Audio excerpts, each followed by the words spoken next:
Welcome to Counselor U, presented by the Eastern New Mexico University Counseling Department and sponsored by the New Mexico Expanding Opportunities Project.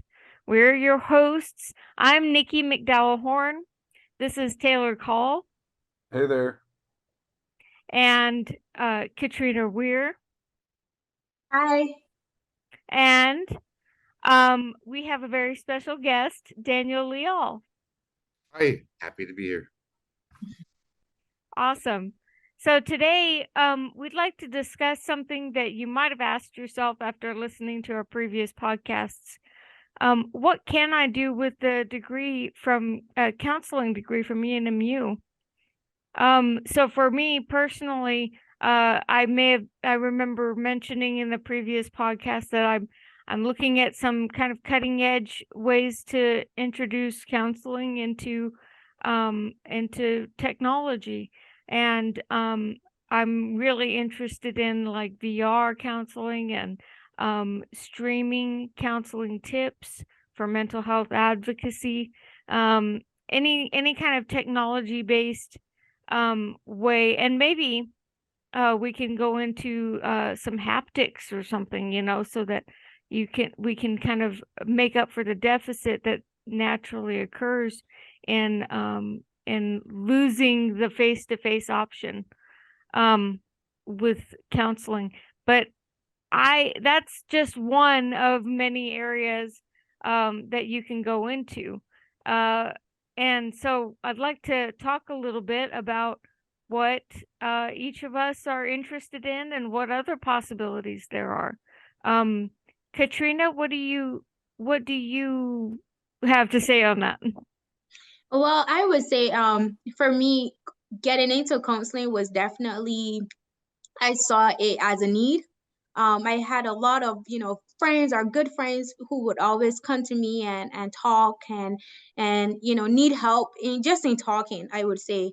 But I think for me, it was bigger. My bigger picture was that I see so many young women around me, especially in this generation and in this time, who do they have to go to that can influence them on a good basis? Who can they go to and talk to? Who can they go to look for direction or help? So my goal and my help is having a background with track and field and being active. My hope is just to help athletes and help young women after their career, after their sports careers, to help young athletes, older athletes. I think a lot of athletes after their career. I was running since I was 12 years old. And so after we ran collegiately, had a successful collegiate career. But after, I struggle a bit. And I'm curious now to see who help athletes after they're on their top, after winning, after being successful. And then also young women who may not have good influences for them. I have a very good support system, good family, good friends, an awesome mom, and I just think an awesome husband. So I just think of young women of today.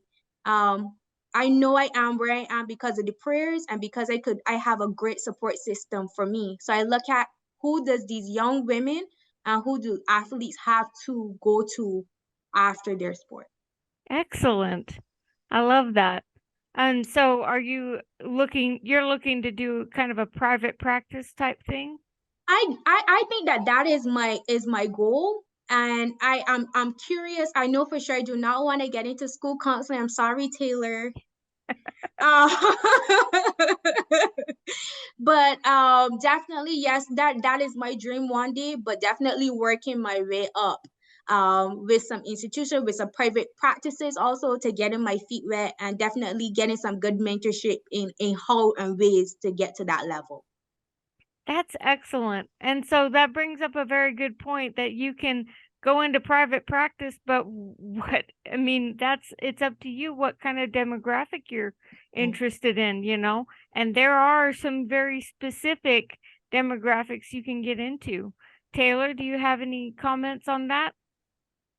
Yeah, I mean, the main reason why I chose counseling is to be there for others, obviously, and help people through trauma and pain and all the things that we all deal with in our lives. But As I got into the program, I realized about halfway through the first semester that all I had to do was take an extra 3 hours to be dual certified in school counseling and licensed professional counseling. So I went with that route and decided I'd do the extra 3 hours. And initially, I just wanted to do private practice counseling, but being a teacher the last 8 or 9 years, I've just seen a need for counselors in schools, and so I'm planning on, once I'm done with this, staying at the school that I'm currently teaching at and becoming the counselor there. And so I'm really looking forward to it, and um, I think I think there's such a need for school counselors. I know where I live here in Roswell, there's vacancies everywhere for school counseling, and I don't think that's just in a vacuum here in Roswell. I think it's statewide and even maybe nationwide. And talking with Texas friends and teachers that I have there, they're just lacking good school counselors, and um, us getting into the classroom and being with students, but also counseling with families and um, within the school. So I'm very much looking forward to it. And like you said, there's lots of different avenues, but that's the way that I'm going to choose to go, and I'm excited about it. That's wonderful. I love that. Very good. Thank you for sharing. Um, so that brings us to our special guest. I really wanted to have him explain what he's doing with his degree, because it's very interesting, and I honestly I feel inspired by it. So please tell us more, Daniel, about what you do. Sure, sure. I like the idea of being the special guest because I consider myself a special guy. Very good, very good. I kind of go against the grain a little bit. I'm very down to earth. I'm just kind of a regular guy, and that is the demographic I target. Is just your average, ordinary man or woman, child or adolescent, and these kind of people were maybe raised similar to myself. And when I say that, I mean my parents did not tell me anything about counseling when I was younger.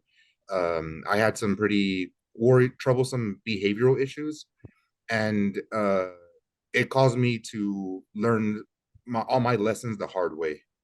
And it was a lot of pain, a lot of trouble, and at the end of it, when I learned my lesson, all actions have consequences. I kind of like realized that I didn't have to learn all those things the hard way. So when I decided to go into private practice, and I'm also a supervisor at a nonprofit called Star Care here in Lubbock. Um, I'm very ambitious, and as an LPCA, I leased all by myself. I leased a 1,700 square foot office on like a fourth floor suite. It comes with four offices. I keep one for myself. I lease out three of the offices to other counselors, and we have a full house already, and we work as a team, even though we're all individuals. So I am a counselor. I'm a business owner. I'm a landlord. I'm a supervisor. I'm a dad.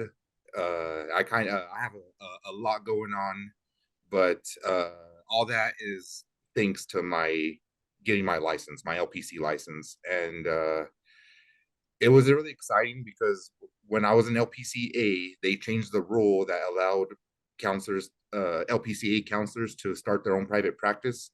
So as soon as that became the rule, I started looking for office space, and I got really lucky by finding the office I have now.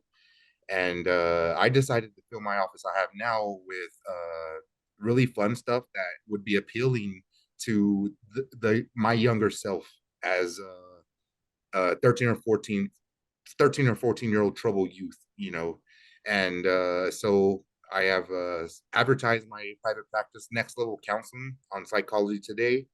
I've gotten a lot of interest, and so far it's going exactly as planned, and it's a dream come true. It's wonderful. It's a lot of hard work and it's stress, but I have a feeling like it's going to really pay off. That is incredible. What a wonderful story. I love that you've come so far and you have so much ambition. That is so great. And um wow, like so check out Next Level Counseling. It's so awesome to find these counselors who have like a desire to help a specific demographic, and that passion fuels their ethics, and they do everything for the benefit of their clients. So check them out if you want, if you fit that demographic, you're in the area and you want that kind of help from him. I think that'd be wonderful. So, what about some other things, Daniel? Like, what are some pros and cons, or maybe like salary, or anything that you'd like to share about owning your own business? It's a lot of hats you've got. Yeah, yeah, it's overwhelming at times, and it's my first time being a business owner, and it was very scary at first. But the thing about being a counselor is you're not alone. It's not. I don't think it's not like other businesses where you're the competition, and they just want to take you out if all possible. Uh, in my experience as being a counselor and working at family counseling services during my supervision, I learned that counselors, we all bring each other up. We don't let anybody fall behind. We don't let, if there's something we can do, then we do it because we look out for each other. So yeah, has been scary. It's been overwhelming, but I have the best support system. I have endless amount of people I can just call when I need a, or when I have a question or when they help with something. So so yeah, I mean, yeah, it's hard, but the support system makes it possible. That is awesome. That's wonderful. Okay. Well, if you would like, uh, if you have any other comments or information that you'd like to share, Taylor or Katrina, you're welcome to.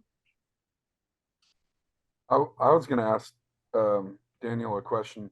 So when you decided to, I guess, be more specific within the demographic, um, what were some, I guess, advertisements that you were sending out in order to pull these types of people in? Yeah, Could you expound on that? absolutely. I'm glad you asked. I purchased some audio video equipment so where we could record videos, and I've been recording a bunch of different trick shots on my pool table. And so I'll hit like a basic trick shot, and I'll be like, "Yo, this is next level counseling. You know, this is where we take counseling to the next level." And I put myself out there, put my personality out there, and I like to think that that's what I advertise with my pizzazz, my special, unique personality. I think that's what someone's gonna see and think like, "All right, that's different. I would let's give that a shot," kind of thing. Yeah, absolutely. That's awesome. Very That's cool. incredible. I love that. Yeah. Um, you're really speaking to the demographic there, you know. Yeah, and Getting I also want to mention, with all the pool shots, we also started a YouTube channel, Next Level Counseling, uh, PLLC, and that is a lot where we're going to put the trick shots, and we're also going to be filming some skits that are like very funny, a lot of comedy, but with a serious message at the end. So we're putting all that together right now. We're getting a little bit more film equipment, and that's going to be coming out soon. And we're very excited. That's awesome. I will post, if you're watching this on YouTube, I will post a link in the description for that. That's wonderful. Thank you so much for sharing all of that with us. Katrina, did you have anything you wanted to ask? Yes, I definitely do. I have a for Daniel. When did you know you wanted to get into counseling, or when was that turning point for you that you wanted to get into counseling after your background, after overcoming pain, trauma, trouble? When did you know that you wanted to become a counselor and continue to pursue it? Even as you said, being a business owner right now, overcoming, the difficulties at time. What made you go into counseling also and stick with it? Great question. This the moment I realized I wanted to be a counselor was probably my second visit at the ranch at Dovetree, the drug and alcohol abuse rehab here in Lubbock, and I was there as a client. I was. This was when I was like pretty much at the end of my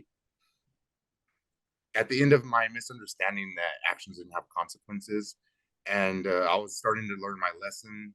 And I met a counselor there at the ranch at Dovetree, and he had a story similar to mine. And I noticed that he was wearing clean clothes. He was driving a new car. He had pictures of a nice family on the wall, and I looked at his degree on the wall, and it said human services. And I went back to my after I got out of rehab. I went back to my hometown, to my parents' house where I was living, and I walked into the community college, and I told them, hey, I want to go to college here, and this is for why. This is for what? This is the degree. And they said, don't you want to talk to don't you want Advice. yeah, an advisor? Don't you want to talk to an advisor? And I said, no, I already know. And they thought I was pretty weird, but Mm-hmm. signed me up anyways. And here I am now. Wow. It's amazing. Yeah. Yeah. I think that's really inspirational that, you're just a regular guy. You had some hard times just like everybody else. And Mm-hmm. you rose above all of that to take hold of that dream to, really make things easier on everybody else. I think that's Absolutely. just incredible. Thank you so much for sharing. Absolutely. So, Can I ask one more question? yeah, absolutely. So Daniel, in you going to rehab and going through that journey, is that something that you like to share with clients to like maybe level with them, or do you share that with them? Absolutely. Okay. Anytime that I think it might help a client, that's when I use that. That's when I'll self-disclose whenever I think it might be helpful to somebody. And yeah, that's a way I turn a really bad thing into a good thing, because then I get to use all those mistakes I made and all the pain I caused to help people. And that's what it's all for. Yeah, absolutely. That's amazing. That's awesome. Thank you. Absolutely. Okay, so uh so we've talked about several things in this time that we've had today. Private practice is a big part of it, but also school counseling, going into agencies, working. There's different options out there. You can there's contract kind of work, especially when different agencies and organizations are looking for somebody to evaluate. You can definitely be contracted out, and so there's different ways that you can apply this degree. And if you're starting to get interested in getting a degree, please check out www.enmu.edu for more information about the counseling program here, going into just counseling, mental health counseling, or school counseling, and open those doors. There's so many, and you can go just about anywhere. There's a need just about anywhere in the U.S. right now. So um, just take a look and see. So that's about all that we had for today. Is there anything else that anybody would like to say before we end? I guess I have just one last question for Daniel. What would you say for someone that is not getting into counseling program, or someone that did have uh, their background is tough, or they're just going through the motions in life right now? What advice, what would you say to others that are looking to get into the counseling program but are doubting themselves because of their background? Great question. I would recommend not doing it the way I did it, because whenever I did it, I found out that there's a way before you start graduate school. There's a way to check to see if you're eligible to be licensed anyway. That way you can save yourself a lot of time. I found out about that, and I made the decision to just do it anyways and not check it out. And that was just because like I knew I loved counseling, and I had to try no matter what. But I would recommend if you have any kind of like a background or a criminal history, to be safe and check it out first. But what I found out is the licensing board does not, they take into account that people change. And yeah, they take into account people change, and that's because those are some of the best counselors, right? Mhm. So yeah, so I would recommend doing your research, doing the license check, and yeah, that's what I would recommend. Awesome. Excellent. Thank you. Mhm. That concludes our conversation for today. Thank you so much for joining us. This this wonderful podcast has been sponsored by the New Mexico Expanding Opportunities Project, which has given us just the greatest opportunity here to be able to talk to you about this wonderful program. I absolutely adore this program, and thank you for listening and being a part of this. We'll see you next semester, okay? All right. Bye.